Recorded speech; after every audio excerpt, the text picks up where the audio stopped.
সোজা আমার আব্বা ভোট দিয়েছে ব্রিটিশ আমলে। সরাপদ নানা ছিল, সরাপদ চেনে না শ্রীনগরে? সরাপদ নানা আমার আপন নানার খালাতো ভাই। তো ওনারা ভোট দিয়েছিলেন, আমার আব্বা গল্প করছে আমাদের সাথে যে তখন সোয়া ভোট ছিল। কি ভোট? 5 জন চেয়ারম্যান ক্যান্ডিডেট তার আছে, যাই যাই ভোট দিবি তাই মাথা হাত দিলে ওটা লেখে দিবি উমুককে ভোট দিল। ব্যালট নেই, কিছু নেই। কি কি অরাজক দেশে ছিল তখন। সোচে আচ্ছা কত এখন যদি সোয়া ভোট হলো নি, তাহলে আপনি একজনের টাকা দিলেন আর একজনের মাথা হাত দিলেন, ওই সেন্টারটা বাড়াবেই দিলেন। আমার হিসাবে যারা সোয়া ভোট দিচ্ছে এদেরই ইমান ঠিক ছিল। আর এখন এটি এমন ভাবে ব্যালট করেছে গোপনে 40 জনের থেকে টাকা খায় একজনের ভোট দিচ্ছে। এই কত কোন টাকা? একটা গরুর দাম 1.5 লাখ, একটা বকরির খাসির দাম 30,000, একটা ঘাড়ার খাসির দাম 6,000 টাকা। অথচ একটা মানুষ 270 কোটি টাকার মালামাল আছে দেহের ভেতরে। এই মালামাল আসামন মকলুকাত ইনকুলাদের মধ্যে 4টে সময় ঢুকে তাও চেয়ারম্যান এমপি মেম্বার কয় চাচা এখনো কালি ভরায়নি, আরো হাফ কেজি খাবি। আল্লাহ নবী সাহাবীরা যে এরকম আচরণ করতেন, এই তিরমুনি বাজারও তুমি বাজার দিয়ে ভরা গেল। এই কত কোন টাকা? কোরআন এবং হাদিসের স্পষ্ট দলিল, সেটা হলো ইসলাম নামক জীবন ব্যবস্থা আমাদেরকে মানতে হবে। কার কথা? আল্লাহ কোরআনে বলছেন ইন্নাদ-দীনা ইনদাল্লাহিল ইসলাম, নিশ্চয় আমি আল্লাহ আমার কাছে ইসলাম নামক জীবন ব্যবস্থা সবচেয়ে প্রিয়। বান্দা তোমাদের কাছে যদি এই জীবন ব্যবস্থা প্রিয় হয়, আমি রব্বুল আলামিন তোমাদের সমস্ত ইবাদত বন্দেগী হজ উমরা দান খয়রাত সব কিছু কবুল করব। জোরে কন্যা মারহাবা। ইসলাম হলো জীবন ব্যবস্থা পাঠিয়েছেন কে? ইসলাম হলো জীবন ব্যবস্থা। জীবনের সকল ক্ষেত্রে মানুষ যা চল করবে, যা আচরণ করবে, যা আমল করবে কোরআন থেকে নিয়ে নিয়ে করতে হবে। তাহলে আমাদের বাংলাদেশে যারা আমরা 7 বছর বয়স নয়, জন্মের পরই ডান কাজে আযান বাম কাজে কামত দিয়ে দেখি ইসলামের শিক্ষা নয়। 7 বছর বয়সে আমি খাতনা করি, এরপরে আমি 10 বছর থেকে নামাজ পড়ি, বিবাহ করি, যত হুকুম মানি আমরা কোরআন থেকে নিয়েছি। ধরে বলুন ঠিক কিনা? সমস্ত ইবাদত কোরআন দিয়ে করি, কিন্তু দেশটা যদি কোরআন দিয়ে চলতো এই দেশটা জান্নাতে পরিণত হয়ে যেত। ধরে বলুন ঠিক কিনা? কোরআন দিয়ে দেশ চলবে, এটা যারা চালাবে আমার আল্লাহ কোরআনে বলছেন তারা ইসলাম বিজয় করলো। আর ইসলাম যদি বিজয় না হয়, আমার আল্লাহ বলেছেন ওয়ামাইয়াবতাগি গায়রাল ইসলামি দীনান ফালা ইউকবালা মিনহু ওয়া হুয়া ফিল আখিরাতি মিনাল খাসিরিন। আমার আল্লাহ বলেছেন ইসলাম ছাড়া অন্য কোন মতাদর্শ, অন্য কোন জীবন ব্যবস্থা যদি তোমরা মানো, তার আন্ডারে যদি ইবাদত বন্দেগী করো, আমি রব্বুল আলামিন তোমাদের কাছ থেকে একটা ইবাদত কবুল করব না। তাহলে ইসলাম মানতে গেলে আমাকে বুঝতে হবে ইসলাম ছাড়া কোন ইবাদত কবুল হবে না। কার কথা? তাহলে বাংলাদেশে যত সরকার আলো, যত দল আলো, কোরআনের পার্লামেন্ট, কোরআনের জীবন ব্যবস্থা কথা কেউ বললো না। কথা ঠিক কিনা? ওই যদি বাংলাদেশের চুরি বন্ধ নাই, জেনা বন্ধ নাই, যত সরকারি 54 বছরে 17টা প্রধানমন্ত্রী আছে বাংলাদেশে, 17 জন। 17 জনের মধ্যে সব কি মুসলমান নয়? সবই তো মুসলমানের দাবিদার। কেউ কি লোক গুনালা ছিল, কেউ অমুসলিম ছিল। বরঞ্চ বাংলাদেশে একটা অমুসলিমের দ্বারা ইসলামের 1 তিল পরিমাণ ক্ষতি হয়নি। অমুসলিম হিন্দুর দ্বারা মুসলমানের সমাজে 1 তিল পরিমাণ ক্ষতি হয়নি। অথচ আজকের দেশে 95% মুসলমান যারা সরকারে থাকলো একটাবার কোরআনের আইনের কথা বলে না। কথা ঠিক কিনা? কোরআনের আইনের কথা না বলার কারণে আরো রাগ দেখে আমাদেরকে মামলা দেয়, মনে হয় আমাকে এটাই অপরাধ। কিন্তু দেখেন আপনারা দ্বারা আজকে কি বার, আগামীকাল কি বার, শুক্রবারে কারা কারা বাঁচে থাকলে মসজিদে যাবেন হাত তোলেন তো, নামার হাত। শুক্রবার যাবেন তো, দেখবেন সানি খুতবা পড়ে ইমাম সাহেবরা। কি খুতবা? সানি খুতবা পড়ে। এই সানি খুতবার লাস্টের দিকে আছে রাসূলের একটা হাদিস। হাদিসটা হলো কি, ওয়া সুলতানু জিল্লুল্লাহি ফিল আরদি মান আহানা সুলতানাল্লাহি ফিল আরদি আহানাহুল্লাহ।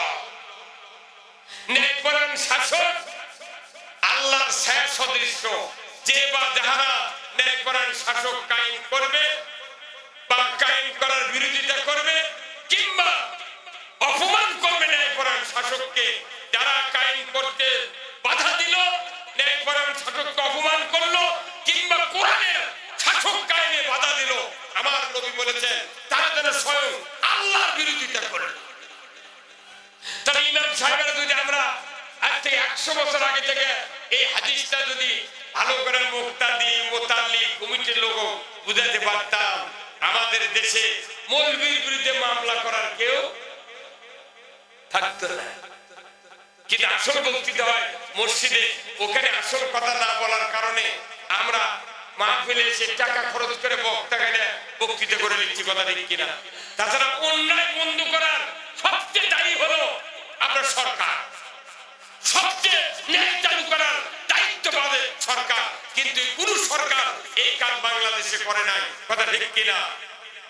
যে সরকার ক্ষমতা গেছে সুদ বন্ধ না করে সুদের বিচি বুনিছে, চুরি বন্ধ না করে চুরির বিচি বুনিছে, জেলা বন্ধ না করে জেলার বিচি বুনিছে। 17টা প্রধানমন্ত্রী বাংলাদেশের একটা জঙ্গল বানিয়ে ফেলেছে। এখন এই জঙ্গল গুলা সাফ না করে পুকুরে পাড়ে যদি ঘাস হয়, তুমি যদি ঘাস হয় শুকান জমি, তাহলে ফাইটার দেয় না, নাকি দেয়? ওতে মরে যায়, রোদে মরে যায়। ভাই কি নাম কি? ডিং ডুং, ওই যে এগুলো ওষুধ দেয়, এমনি ঘাস মরে যায়। তাহলে আমাদের দেশে রিপিট দিল না, ডিং ডং দিল না, বিরিয়ালো না, কিছু করলো না, প্রতি বছর বক্তা করে টাকা দিয়ে নিয়ে এসে ওই ঘাসের মধ্যে ইউরিয়া দিয়ে। আচ্ছা কত আপনাদের ইরি লাগাছে 5 দিনের মধ্যে রিপিট দেওয়া লাগবে না? রিপিট দেওয়ার উদ্দেশ্য কি তাদের ঘাস না হয়? এখন আপনাকে একজন বুদ্ধি দিচ্ছে যে না, রিপিট দেওয়ার দরকার নাই, ঘাস তোলার দরকার নাই, 10 দিন পর পর তুমি এই 10 করে ইউরিয়া তুমি দিয়ে দাও। 3 মাস পর কাট ফেলে দেয়, কি ধান পাবি না ঘাস পাবি? রিপিট না দিয়ে জমি না দিয়ে যেরকম ধান পাওয়া যায় না, ওই রকম সারা জীবন ঘাসের মধ্যে বক্তৃতা করলে মরার সময় ঈমান খুঁজে পাওয়া যায় না, কথা ঠিক কিনা? পাওয়া যায়। তাহলে আমাদের আগে দেশটা ভালো করা লাগবে। কোরআনের শাসন কায়েম হয়, এই মাদ্রাসাগুলা রাষ্ট্রের দায়িত্ব, বেতন দিয়ে কোরআন শিখে। কিন্তু আজকে ইসলামী রাষ্ট্র নাই, প্রাইমারি সরকার চালায়, কলেজ চালায়, হাই স্কুল চালায়, অন্য মাদ্রাসা চালায়, কিন্তু দেখা যায় এই মাদ্রাসাগুলি যেটা দিয়ে মানুষের সমাজের কল্যাণ হয়, মানুষের উপকার হয়, সেই জায়গায় বেতন দেয়। আজকে গরিব ছেলেরা এই মাদ্রাসার পরে তারা ভ্যান দিয়া ছায়া চিন্তা ধান আদায় করে, চামড়া আদায় করে, সব কিছু করে কোরআনের মাদ্রাসা চালায়। অথচ আমার আল্লাহ কোরআনে বলছেন ইন্নাল্লাযীনা আমানু ওয়া আমিলুস সলিহাতি উলাইকা হুম খায়রুল বারিয়া। আমার আল্লাহ বলছেন সৃষ্টির মধ্যে তারাই সেরা, তাদের ঈমান আছে আর ভালো কাজ করে, ধরে বলুন ঠিক কিনা? আমাদের দেশে যতক্ষণ পর্যন্ত ইসলাম বিজয় না হবে ততক্ষণ পর্যন্ত এই দেশের মাটিতে শান্তি কায়েম হতে পারে না। ইসলাম বিজয় করতে হবে, এটা কার ঘটনা? জনগণ কার ঘটনা? কিন্তু আমরা তো ইসলাম থেকে অনেক দূরে সরে আছি। কিন্তু দেখা যায় বর্তমানে আল্লাহ বান্দা অনেক ইসলামের দিকে এগিয়ে আসতেছে। আমরা যদি এদেশের মাটিতে 92% মুসলমান ইসলামের দিকে যদি আগায় যেতে পারি, এদেশ টুডি অর টুমরো অবশ্যই ইসলাম বিজয় হয়ে যাবে ধরে কিনা। আমরা দেখতে পাচ্ছি আগামীর বাংলাদেশ কোরআনের বাংলাদেশ। আমরা দেখতে পাচ্ছি আগামীর বাংলাদেশ আলেম ওলামার বাংলাদেশ। আজকে বাংলাদেশে সকল ইসলামী দলগুলি ঐক্যবদ্ধ হয়ে ইসলামকে রাষ্ট্র ক্ষমতায় দেওয়ার জন্য চরমনার ফয়জুল করিম, রেজাউল করিম, মামুনুল হক সহ জামাত সহ যত লোক ইসলামী দলের আছে তারা ঐক্যবদ্ধ হয়ে আগামী দিনে ইসলাম বিজয়ের পক্ষে কাজ করে যাচ্ছে ধরে বল ঠিক কিনা। আমরাও সাধারণ জনগণ যদি একটু এগিয়ে আসি, যুদ্ধ করা লাগবে না। আমাদেরকে আল্লাহ পরামর্শ দিয়েছে যুদ্ধ ছাড়াই বর্তমানে বাংলাদেশে রাজনীতিবিদরা এমন পদ্ধতি চালু করছে ব্যালটের মাধ্যমে ইসলাম বিজয় হয়ে যায়। কথা ঠিক কিনা। ইসলাম বিজয় ছাড়া যারাই বারবার ক্ষমতায় যায় তারাও তো ভোটের মাধ্যমে তাদের দলের আইন কায়েম করে। কথা ঠিক কিনা। তারা যদি ভোটের মাধ্যমে তাদের দলের আইন কায়েম করতে পারে, আমরা কেন ইসলাম কায়েম করতে পারবো না? এটা আমাদের নৈতিক দায়িত্ব। কোরআনুল কারীম আল্লাহ তাআলা সূরা মাইদা ৮ নম্বর ৯ নম্বর ১০ নম্বর আয়াতে বলেছেন, ইয়া আইয়ুহাল্লাযীনা আমানু কুনু কাওয়ামিনা লিল্লাহি শুহাদা বিল কিসত ওয়ালা ইয়াজরিমান্নাকুম শানাআনু কওমিন আলা আল্লা তা'দিলু ই'দিলু হুয়া আকরাবু লিত-তাকওয়া ওয়াত্তাকুল্লাহ ইন্নাল্লাহা খাবীরুম বিমা তা'মালুন আল্লাযীনা আমানু ওয়া আমিলুস সলিহাতি লাহুম মাগফিরাত ওয়া ইনদাহু আজরুন আযীম। জোরে কন্না মারহাবা।